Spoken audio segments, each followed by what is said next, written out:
Disclaimer. இந்த video எந்த loan app, bank அல்லது ஃபைனான்சியல் சர்வீஸையும் ப்ரமோஷன் செய்யவில்லை. இது கல்வி மற்றும் பொது தகவல் நோக்கத்திற்காக மட்டும். ஒரு சில பல காரணங்கள்னால நான் இந்த மாட்டோட பேரை வந்துட்டு டைரக்டா சொல்ல போறது கிடையாது. ஏன்னா உங்களுக்கு தெரியும், நம்ம சேனல்ல 3000+ வீடியோ டெலீட் பண்ணியிருக்கிறோம். ஒரு சில விஷயங்கள் வந்துட்டு மக்களுக்கு நம்ம ஒரு சில நல்லதை எடுத்து சொல்ல போய் அது நமக்கு வந்துட்டு சில விஷயங்களை கொண்டு வந்தது. அந்த வீடியோ டெலீட் பண்ணும்போது நான் யோசிச்ச விஷயங்கள், ஸோ இதெல்லாம் நிறைய இருக்கு. ஏன்னா பெருசா யாருக்கும் தெரியாது. ஏன்னா இங்க விளம்பரம் அப்படின்றது ரொம்ப முக்கியம். நானும் அதை சொல்லியிருக்க மாட்டேன். ஒவ்வொரு வீடியோவும் நான் எதுக்காக டெலீட் பண்ணேன் அப்படின்றதெல்லாம் வந்துட்டு சொல்லியிருக்க மாட்டேன். மேபி உங்களுக்கு நீடடாக இருந்ததுன்னா கீழே கமெண்ட் பண்ணுங்க, சொல்கிறேன். ஓகே, அதாவது இது பேர் என்னன்னா ஒய் மார்ட்னு வச்சுக்கோங்களேன்.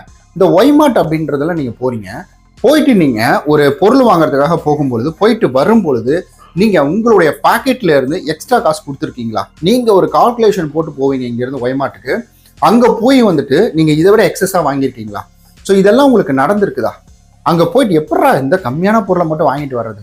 அதே போல ஒவ்வொரு பொருளையும் எடுத்து வைக்கும் பொழுது ஒரு கால்குலேஷன் போட்டிருப்பீங்க. இது 25 ரூபா, இது 35 ரூபா, இது 70 ரூபா அப்படின்னு ஒரு கால்குலேஷன் போட்டிருப்பீங்க. உங்களுக்கு ஒரு டோட்டல் அப்படின்றது வரும். பட் அங்க ஒரு டோட்டல் அப்படின்றது அப்படியே டிஃப்ரெண்டா வரும். மேபி சம்டைம்ஸ் இதை விட அதிகமா, 1 மடங்கு அதிகமா இல்ல 1/2 மடங்கு வந்துட்டு அதிகமா வர்றதுக்கு கூட வாய்ப்புகள் இருக்கு. இது என்னைக்காவது நீங்க உணர்ந்திருக்கீங்களா? ஒய்மார்ட்ல நீங்க சரியான ஆஃபர் டேட்டை தேடிக்கிட்டு இருக்கீங்களா அப்படின்னா இந்த வீடியோ பாருங்க. நீங்க சரியான ஆஃபர் டேட்ல ஆஃபரையும் வாங்க முடியும். ரெண்டாவது, கரெக்டா போனீங்கன்னா, இந்த டைம் அப்படின்றதுல போனீங்கன்னா, இந்த நாட்கள் அப்படின்றதுல போனீங்கன்னா அழகா நிறைய ஆப்ஷன் அப்படின்றது உங்களுக்கு இருக்குது. அதனாலதான் சொல்றேன், வீடியோ ஸ்கிப் பண்ணாம கடைசி வரைக்கும் பாருங்க. ஸோ ரொம்ப நல்ல விஷயம் தான். இந்த ஒய்மார்ட்ல நம்ம போறோம் அப்படின்னாலே அது எப்பவுமே சரி, சிட்டிக்கு நடு சென்ட்ரல் அப்படிலாம் இருக்காது. ஊருக்கு ஒதுக்குப்புறத்துல இருக்கும். ரொம்ப ஈஸியாக ஆக்சஸ் பண்ணுற மாதிரி இருக்கும். அது மட்டும் இல்லாமல் அதை பொறுத்தவரைக்கும் பெரிய கார் பார்க்கிங்கு, ஸோ தாராளமாக வண்டியை நிறுத்தி பார்க் பண்ணுற மாதிரி வந்துட்டு தான் இருக்கும். ஸோ இப்படி வந்துட்டு மக்கள் அங்கே போனால் நிம்மதியாக காரை நிறுத்திட்டு அப்படியே பாப்கார்ன் வாங்கி சாப்பிட்டுட்டு ஐஸ்கிரீம் வந்துட்டு சாப்பிட்டுட்டு நம்ம ஜாலியாக இருக்கலாம்டா அப்படின்ற மாதிரி ஒரு எண்ணத்தில் தான் அங்கே போவாங்க. அங்கே போகும்போதே உள்ளே போகும்போது உங்களுக்கு ஒரு ட்ராலி அப்படின்றது கொடுத்துருவாங்க. அந்த ட்ராலியை நீங்கள் எடுத்தே ஆகணுன்ற கட்டாயம் கிடையாது. அந்த ட்ராலியை எடுக்கிறதுக்கு, ஏன்னா எல்லாருமே ட்ராலியை வச்சு தள்ளிட்டே போவாங்க. ஈவன் குழந்தைய தூக்கிட்டு வர்றவங்க அந்த ட்ராலியில் குழந்தை வைக்கிறதுக்கான ஆப்ஷனும் இருக்கு. குழந்தையில உட்கார வச்சுட்டு அவங்க அப்படியே தள்ளிக்கிட்டே போவாங்க. நாங்களும் இதை பண்ணியிருக்கோம். ஸோ இப்படி வந்துட்டு உள்ளே போனோன்னா, அவ்வளோ பெரிய ட்ராலி எடுத்துட்டு உள்ளே போனோன்னு நமக்கு எப்படி இருக்குமா, ஸோ இந்த ட்ராலியில் 2 பிஸ்கெட் பாக்கெட் வாங்கி போட்டு எப்படி வர்றது, இது எப்படியாவது ஒப்பி ஆகணுமே அப்படின்ற ஒரு மனநிலை அதுவாகவே கிரியேட் ஆகிடும். அப்போ நம்ம என்ன செய்வோம்னா, வலுக்கட்டாயமாக நமக்கே தெரியாமல் நம்ம நிறையா பொருள் அப்படின்றத வாங்குவோம்.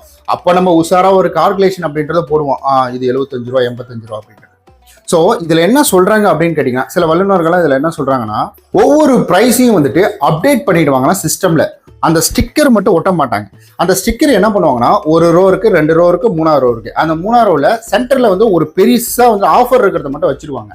ஸோ நீங்க என்ன பண்ணுவீங்கன்னா, அந்த சென்டர்ல இருக்க ரோவை பார்த்தோன்னா, ஓ இது 25 ரூபாயா, பரவாயில்லையா அப்படின்ற மாதிரி எடுத்து உள்ள போட்டுருவீங்க.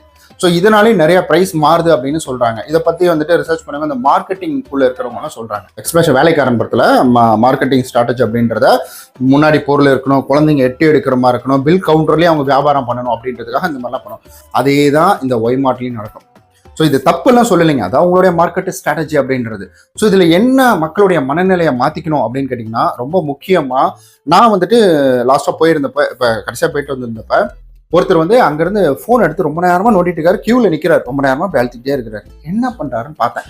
அப்படியே எட்டி பார்த்தேன். எட்டினா அவரு போனை பார்க்கல, என்ன பண்ணுகிறார், நின்றுட்டே இருக்கிறாரு, இப்படி கை வச்சு நின்றுட்டே இருக்கிறாரு. எட்டி பார்க்கும்போது போன்ல வந்துட்டு பிளே ஸ்டோருக்குள்ள போயிட்டு ஒவ்வொன்றா தேடிக்கிட்டு இருக்கிறார். அப்ளிகேஷன், லோன் அப்ளிகேஷன் தேடிட்டு இருக்காரு. லோன் அப்ளிகேஷனை தேடி என்ன பண்றாருன்னா, ஃப்ரெண்டுக்கு கால் பண்ணி, டே அன்னைக்கு ஒரு அப்ளிகேஷன் சொன்னாலும் அது என்ன அப்ளிகேஷன்ரா அப்படின்ற மாதிரி கேட்கிறாரு. அது உடனே காசு வந்துருமா, அக்கௌண்ட் உடனே வந்துருமா அப்படின்ற மாதிரி சில வீடியோக்கள் கூட ஓப்பன் பண்ணி பார்த்தாரு. அதில் நம்ம வீடியோ கூட வந்துருச்சு. நம்ம வீடியோ பார்க்கும்போது என்னன்னா, இதுல எல்லாம் லோனே எடுக்காதீங்க அப்படின்ற மாதிரி சொல்லி வந்துருச்சு. அதை இக்னோர் பண்ண அவர் முன்னாடியே சொல்லிட்டு திட்டிகிட்டே போறாரு. எவன் சொல்றதுமே ஒரு இருக்க மாட்டேன் அப்படின்ற மாதிரி திட்டிகிட்டே அவர் போயிட்டு இருக்காரு. நான் பின்னாடி இருக்கேன், அவருக்கு தெரியல. அப்போ வந்து என்னன்னா, ஒரு நிமிஷம் நான் போனோன்னு நான் போக விட்டுட்டு என்னை கவனிக்கல. ஏன்னா டக்குன்னு பார்த்தவங்க ஞாபகம் வர்றதுக்கு என்ன ஏதோ ஆகும், ஒரு செகண்ட் தள்ளவுல பார்த்தாரு, எங்கேயோ பார்த்த மாதிரி இருக்கு அப்படின்ற மாதிரி யோசிச்சு போவாங்க. ஸோ அந்த மாதிரி வந்துட்டு என்னை அனுப்பிட்டாரு. நான் பின்னாடி அவரை திரும்பி பார்த்துட்டே வரும்போது என்ன பண்ணுறேன்னா, ஒரு அப்ளிகேஷன் இன்ஸ்டால் பண்ணி ஆன் த டைமே வந்துட்டு ஒரு லோனு, அவருக்கு தேவை வந்துட்டு ஒரு 5000 ரூபா தான் லோன் அமௌண்ட் தேவை. ஃப்ரெண்டு கிட்ட கேட்டாரு, கிடைக்கல. அந்த 5000 ரூபா லோன் அமௌண்ட்டுக்கு என்ன பண்றாருன்னா, ஸோ 5000 ரூபா காசுக்கு என்ன பண்றாருன்னா, ஒரு லோன் அப்ளை பண்றாரு. அந்த லோன்ல பாத்தீங்கன்னா 12000 ரூபா கிடைக்குது. இதெல்லாம் நான் அவர்கிட்ட கேட்டேன். அப்புறம் வெளியில வந்ததுக்கப்புறம் கேட்டேன், நான் யாருன்னு சொல்லி கேட்கல. என்ன பிரதர், உடனே வந்துட்டு ஏதோ அப்ளிகேஷன் லோன் பேசுனீங்க என்னன்னு கேட்டோம்னா, அப்போ சொன்னாரு. அந்த லோன் அப்ளை பண்ணிட்டு அவர் என்ன பண்ணாருன்னா வந்துட்டு 5000 எதிர்பார்த்து பண்ணாரு. பட் 12,000 லோன் அப்ரூவ்டு அப்படின்றது கிடைச்சிது.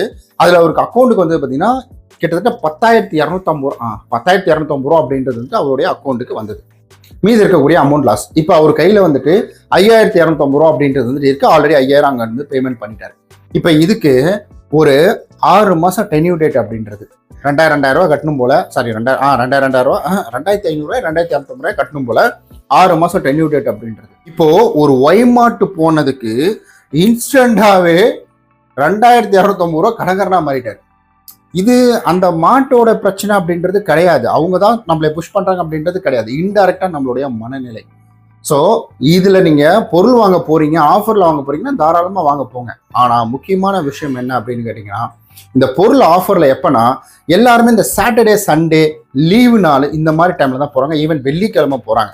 ஸோ நீங்க போக வேண்டிய டைம் அப்படின்றது திங்கள், செவ்வாய், புதன், வியாழன். இந்த 4 நாட்களுக்குள்ளதான் நீங்க இந்த மாதிரி ஒய்மார்ட் அப்படின்றதும் ஏதாவது ஷாப்பிங் பண்ண போறீங்கனாலும் போகணும். ஏன்னா இங்க நிறையவே இன்டெரக்டா ஒரு கூச்சம் அப்படின்றது இருக்குது. ஒரு பொருள் எடுத்து பார்த்தோம்னா நம்ம ரேட் எல்லாம் பார்த்துட்டு இருப்போம், அது ஈஸியா தெரியுற மாதிரி போட்டுற மாட்டாங்க. ஏன்னா ஒரு பிரிண்ட் அடிக்கிறவங்க அதனுடைய விலையை ஏன் கொட்டழுத்துல போட முடியாது? எங்கேயாவது ஒரு மூலையில அந்த பார் கோடுக்கு கீழே வந்துட்டு சின்னதா போட்டு வச்சிருப்பாங்க. நம்ம லென்ஸ் வச்சு தான் இப்படி பார்க்கணும் போல அந்த மாதிரி இருக்கும். ஸோ அப்போ வந்துட்டு நம்ம தேடி பார்த்துட்டு பின்னாடி நமக்கு பின்னாடி ஒரு ட்ராலி வந்துட்டு இருக்கும். ஏன்னா கூட்டம் பயங்கரமா இருக்கும். அந்த நமக்கு பின்னாடி ஒரு ட்ராலி வந்துட்டு இருக்கும். ஸோ இந்த அர்ஜென்சியில் என்ன பண்ணணும்னா சரி போட்டு பார்த்துக்கலாம் அப்படின்ற மாதிரி. இப்போ இந்த மாதிரி ஆஃபரை பார்த்துட்டு ஒரு சிலர்லாம் என்ன செய்வாங்கன்னா, ஓ 50 ரூபாயா பரவாயில்லையே, வெளியில வாங்கினா 60 ரூபா, இது விட்டா ரேட் ஏறிடும், சரி இன்னொன்று வாங்கி போடுவோம்னு அவங்களுக்கு தேவையில்லாததெல்லாம் வாங்கி போட்டுருவாங்க. அதுக்கப்புறம் எல்லாம் பூச்சி பிடிச்சி போய் வண்டு பிடிச்சி போய் எல்லாத்தையும் போய் கீழே கொட்டுவாங்க. ஸோ இந்த மாதிரி அப்போ நம்ம லீவு நாளில் போகாம ஒர்க்கிங் டேஸ்ல இதுக்குன்னு டைம் ஸ்பெண்ட் பண்ணி தான் ஆகணும். நீங்க கடங்கார் 2,250 ரூபா கடங்காரன் ஆனார் பார்த்தீங்களா, அதுக்கு பதிலாக இந்த மாதிரி ஸ்பெண்ட் பண்ணுறதுல எந்த தப்பும் கிடையாது. ஸோ அந்த மாதிரி லீவு நாட்களில் போகாம ஒர்க்கிங் டேஸ்ல போனா ஸோ நமக்கு ஃப்ரீயா இருக்கும். இப்போ ஒரு பொருளை பார்க்குறோமா, அப்படியே திருப்பி பார்த்துட்டு எவ்வளோ இது விலை, எவ்வளோ போய் கேட்டோட பையன் யாரா கூட இல்லை நம்மளே போய் கூட இது என்ன விலை, இதை பாருங்க ஸ்கேன் பண்ணி சொல்லுங்க அப்படின்ற மாதிரி கேட்கலாம். பில் கவுண்டரும் ஃப்ரீயா இருக்கும். அவங்க சொல்லுவாங்க கண்டிப்பா இதை ஸ்கேன் பண்ணி இது என்ன ரேட்டுன்றதை சொல்லுவாங்க. அவங்க அதுக்காக தான் அங்கே இருக்கிறாங்க, என்னுடைய விலையை சொல்லிடுவாங்க. அப்போ நமக்கு இந்த கால்குலேஷன் பொறுத்து கரெக்டாக இருக்கும். ஏன்னா பில் கவுண்டர்லேயே அதை ஸ்கேன் பண்ணி சொல்லிட்டாங்க. அப்போ நமக்கு தேவையில்லையா தூக்கி போடு வேணாம் அப்படின்ற மாதிரி. ஸோ எப்பவுமே சரி நம்ம கடன்காரன் ஆகிறது அப்படின்றது எல்லாமே இந்த மாதிரி இடங்கள்ல தான் இருக்குது. இந்த மாதிரி சில மார்ட்டு, சூப்பர் மார்க்கெட்டு இந்த மாதிரி இடங்கள்ல தான் இருக்குது. ஏன்னா கரெக்டாக குழந்தைங்களுக்கு எட்டரை தூரத்தில் சாக்லேட் அப்படின்றது அவங்களுடைய ஸ்ட்ராட்டஜி, அவங்க பிஸ்னஸை டெவலப் பண்ணுறதுக்காக வைக்கிறாங்க. பட் மக்கள் விழிப்புணர்வு இருக்கணும் இல்லைங்களா, அதுக்காக தான் இந்த ஒரு வீடியோ. ஸோ இந்த மாதிரி போங்க, வாங்குங்க. ஏன் எல்லாம் பணக்காரங்க தான் இதெல்லாம் போய் வாங்கணுமா, நம்மளாம் வாங்கக்கூடாது அப்படிங்கிற வாங்கலாம், தாராளமாக வாங்கலாம். நல்லா யோசிச்சு பாருங்களேன். நல்ல பெரிய ஒரு மால் நான் பார்த்துருக்கேன். எந்த இதுன்னு சொல்ல விரும்பல, என்ன ஊர்னு சொல்ல விரும்பல. அந்த மால்குள்ளே போனோன்னா வச்சுக்கோங்களேன், நல்லா பெரிய பெரிய ஆளுங்க அப்படின்றது வந்துட்டு வெளிநாட்டுக்காரங்க இந்த மாதிரி இருக்கிறவங்களாம் வாங்குறது. ஸோ அதில் வந்துட்டு நம்ம ஊரில் அப்போ என்ன மனநிலை அப்படின்றதும் தெரியல. அப்போ அதில் என்ன போட்டிருக்காங்கன்னா, அதில் வந்துட்டு ஒரு சாக்லேட்டோ ஒரு ஏதாவது ஒரு பொருள் ஈஸியாக எடுத்து இந்த பில் கவுண்டர்லேருந்து எடுத்து வை அப்படின்ற மாதிரியோ, அந்த பில் கவுண்டர் அவ்வளோ நீட் அண்ட் க்ளீனாக இருக்குது, அவ்வளோ க்ளீனாக இருக்குது அந்த இதில். இப்போ இந்த ஒய்மார்ட் அப்படின்றதுக்குலாம் போனீங்கன்னா வச்சுக்கோங்க, இந்தாண்ட வந்துட்டு நகை வெட்டுறதுல இருந்து தலை சீவரத்துல இருந்து சாக்லேட்டு தான் அதிகமாக அந்த இடத்துல இருக்கும். அப்போது பணக்காரங்களாம் இதெல்லாம் வாங்க மாட்டாங்க அப்படின்ற மாதிரி இவங்களோட எண்ணம். ஏன் வாங்க மாட்டாங்கன்னா அவங்களுக்கு தெரியும், ஸோ இவன் இதுக்காக தாண்டா அது நம்மளை ட்ரிகர் பண்ணுறதுக்காகவே இந்த இடத்துல வச்சிருக்கான் அப்படின்றது அவங்களுக்கு தெரியும். அதனால அதை வாங்க மாட்டாங்க. ஸோ அவங்களுக்கு தேவைன்னா தான் வாங்குவாங்க, இல்லைன்னா வாங்க மாட்டாங்க. ஸோ நம்ம என்ன பண்ணுறோம்னா அதை பற்றி தெரியாததுனால சாக்லேட்ரா இவ்வளோ நேரம் சுற்றிட்டு வந்துட்டோம், நல்லா இருக்குமே எடுத்து வை ஒன்று அப்படின்ற மாதிரி. பில் போகிற டைமில் 40 ரூபா தானே எடுத்து வை அப்படின்னு. இந்த 40 ரூபாய்க்கு நான் இப்போ டெலிவரி வேலை பார்த்துட்டு இருக்கேன். ஈவினிங் டைமில் வீடியோக்காக பண்ணுறேன். நம்ம காமன் மேன் தமிழ்னு ஒரு யூடியூப் சேனல் ஆரம்பிச்சிருக்கேன், வ்ளாக் சேனல். என்னை பற்றி பர்சனலாக தெரிஞ்சுக்கணும்னா நீங்கள் அங்கே போய் பார்க்கலாம். ஊருக்கு போகிறது இல்லை நான் வீட்டில் பண்ணக்கூடிய விஷயங்கள் எல்லாமே அதில் போடுவேன். அதில் வந்துட்டு வீடியோக்காக நான் வந்து பிளிங்கிட்டு போயிருக்கேன், ஸோ ஜிப்டோ போயிருக்கேன், இந்த மாதிரி அதில் டெலிவரி வேலைக்கு போயிருக்கேன். ஒரு ஆர்டர் டெலிவரி பண்ணுறதுக்கு நான் பெருங்குடியில் பார்க்கும்பொழுது கிட்டத்தட்ட 40 ரூபாய்க்கு அப்படியே போயிட்டு இன்ஃபோசிட்டி ஹாலிடே இன் ஹோட்டல் இருக்கு பார்த்தீங்களா, அந்த ஹாலிடே இன் ஹோட்டலை யூடர்ன் பண்ணிட்டு வந்து ஸோ அந்த பாரத் பெட்ரோல் பங்க் சந்துக்குள்ளே போய் டெலிவரி பண்ணால் தான் 40 ரூபா. மறுபடியும் நான் போயிட்டு சுற்றிக்கிட்டு வந்து நம்ம அந்த சென்னை ஒன்னுட்டேன் இந்த நம்ம பழைய டோல்கேட் இருந்து அங்கே யூடர்ன் பண்ணிக்கிட்டு மறுபடியும் உள்ளே போய் நம்ம அந்த ராயல் பிரியாணி சந்துக்குள்ளே போய் அங்கே போய் அப்படி போய் ஸ்கேன் பண்ணால் தான் எனக்கு இந்த 40 ரூபா அப்படின்றது கம்ப்ளீட் ஆகும். பார்த்துக்கோங்க. இப்படி நம்ம 40 ரூபான்னு விடுற காசு தான் நாளைக்கு நம்மளை ஒரு கடன்காரனா மாற்றிக்கிட்டே இருக்கு. ₹1 இருந்தாலும் யோசிச்சு செலவு பண்ணுங்க. இந்த மாதிரி மார்க்கெட்டிங்ல நடக்கக்கூடிய இன்டைரக்டான ஒரு வந்துட்டு ஒரு ப்ரெஷருக்கு நீங்க ஆளாயிடாதீங்க. ஸோ இது மற்றவங்களையும் தப்பு சொல்லலை, நம்ம உஷாராக இருந்துக்கணும் அப்படின்றதுக்காக தான் இந்த விழிப்புணர்வு வீடியோ எப்படி இருந்தது அப்படின்றத மறக்காம கீழே கமெண்ட் பண்ணுங்க. நம்ம நாளைக்கு இது போல நல்ல பயனுள்ள இன்ட்ரெஸ்டிங்கான வீடியோவில் சந்திக்கலாம். அதுவரை உங்களிடம் விடைபெறுவது உங்கள் விஸ்வநாதன். வணக்கம்.